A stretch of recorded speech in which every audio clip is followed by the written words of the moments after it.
দাদি হলো নাকি? হয়ে গেছে, এবার দিয়ে দিব। হ্যাঁ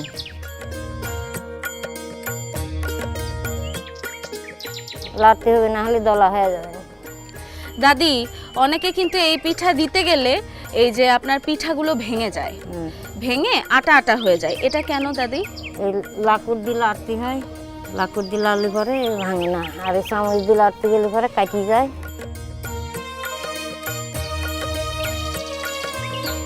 দাদি হয়ে গেছে তো মনে হচ্ছে।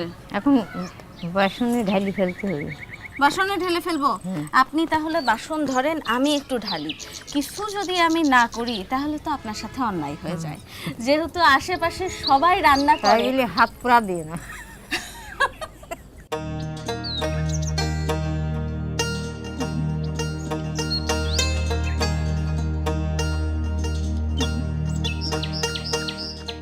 কি যে ঘ্রাণ দর্শক বন্ধুরা, মানে আমি আসলে ভাষায় প্রকাশ করতে পারবো না।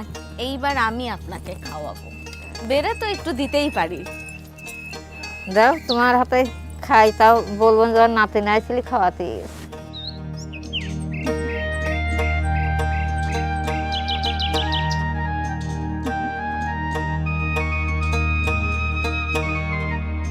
দাদি এই যে পিঠা আমি দিলাম আপনার হাতে, একটু খেয়ে বলেন তো আমি আসার পরে পিঠার স্বাদ একটু বদল হয়েছে কি না?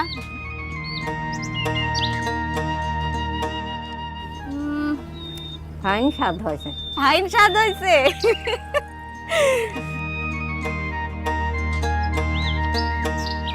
এই পিঠার সাথে আর কি খাইতে হয় দাদি?